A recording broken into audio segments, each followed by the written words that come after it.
Hello and welcome to another edition of Zog Science. Today we're going to be talking about the scientific method, which could help you become a mad scientist. Probably not. So what is exactly the scientific method? All right, well, it's a way or a process in which scientists gather information and answer questions.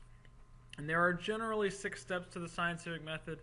Those are not hard and fast necessarily, but generally about 6 steps. So what's going to happen is that we're going to identify our problem, come up with a hypothesis, make some observations, test our hypothesis, get some data, analyze it, do the experiments and observations support the hypothesis. So we got to take it, our data, and find out if it's good or not. If not, then we have to figure out, was our experiment wrong, do some new experiments, collect more data. If we're right, then we get to draw our conclusions and communicate our results in the form of a lab report or some sort of scientific paper. So it's a pretty good flowchart. And there are many versions of the steps of the scientific method, but they are all essentially the same. So people might call them different names or, put them in slightly different orders, but they're all essentially the same thing. So take a look at these frogs. What are some observations we can make? Well, if we look here, this frog has missing an eye. This one has an extra set of legs. These two have extra sets of legs. This one still has its tail. And this one is missing a leg. So those are the observations we're going to be making. Step 1, observations are unbiased data collected using the 5 senses, okay? Remember what we talked about in the last video. For example, some of the frogs in Minnesota are missing legs and or eyes. It's unbiased. We're just saying this is the facts. That's all. And these observations lead scientists to ask an essential question. So we have these observations, and then we draw a question from that. In this case, what is causing these frogs to be deformed? Why is it that they're missing legs and or eyes? So step 2, now we've got to come up with a hypothesis. An hypothesis is a proposed solution or educated guess to the problem. So, for our example, the frog deformities are caused by agricultural runoff polluted by pesticides. So, this is sort of going to be based on some background research we might do and other observations that we've made. Maybe we've noticed that there's a lot of agriculture going on in the area, or that there's a lot of pesticides being used. We might think that those could be linked together. And there can be multiple hypotheses or many solutions to a scientific problem. All right. So in the TED Ed, if you're watching the TED Ed presentation, there's one of the questions going to be, what are some other hypotheses that you could come up with for this particular question? Next, we're going to do some experimentation. All right. We need to test our hypothesis. Is it correct or is it wrong? And basically, we're just trying to figure out, trying to explain this phenomenon that we're observing. And the testing is going to obviously be done through experiments. So what we can do is we can raise frog eggs in samples of clean and polluted water and be able to compare our results. So experimental vocabulary when we're doing experiments. Okay, a variable. That is our factor that is being tested. In this case, it's going to be the pesticides. And there are 2 different types of variables. We have the independent variable, which is the factor you can manipulate. It's the factor that you are changing. It is independent of the other things. You are changing it. And then we have the dependent variable. That's the factor that responds to what the independent variable or what you are doing. So in this case, we are adding pesticides. That's the independent variable. And the dependent variable is going to be what the frogs are doing. All right?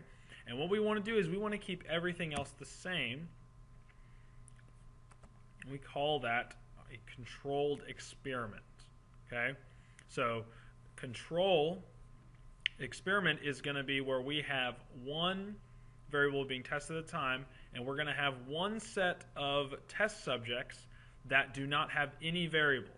So that would be the clean water. And then we're going to have our other set of test subjects, our other eggs, that are going to have the pesticides. All right. So the control group is what we call it, has no variables. Obviously, it's going to have whether or not they have or has no independent variable, I guess, would be a better way to put that. All right, step 4, we're going to record and analyze our data. So data is recorded using observations and or measurements. Remember what the 2 types of observations are. I'm going to have you answer a question about that. Data is usually shown in a table or a chart, and then we make a graph. And graphs obviously make things easier to see. It's easy to see trends occurring over time and be able to make comparisons easier than just putting things into a table. All right, now we've got our information. Now we need to state a conclusion, okay?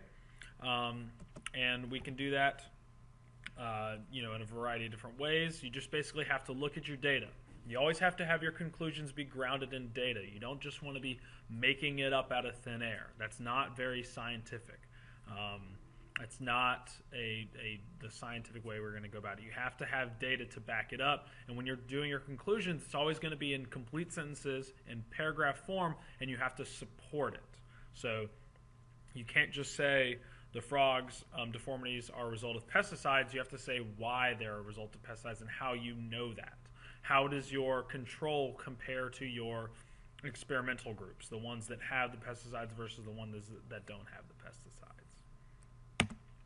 And then we're going to repeat the experiment, okay? In order to assure that our data is accurate and your hypothesis is actually explaining what is going on, we have to do things over many, many times. And there's a couple of different ways you can do that. You can set it up at the beginning of your experiment such that you are testing many, many, many different groups, or you can redo the experiment several times over and over. And whenever you're designing an experiment, you always want to design your experiment such that if you were to hand it to anybody else on the street, that they would be able to figure out what it is you were doing and be able to run the experiment themselves. So we're going to be doing a termite lab where you all are going to be testing termites, and you're going to have to write a procedure. And I want you to be able to write that procedure such that you could hand it to Miss Tully, the principal, and she could run the experiment. That way you can compare results. One of the big parts of science is being able to compare your results with another scientist, so that way you can find out, okay, is this what's actually going on? And once you've verified that that's what's actually going on, then we can move forward.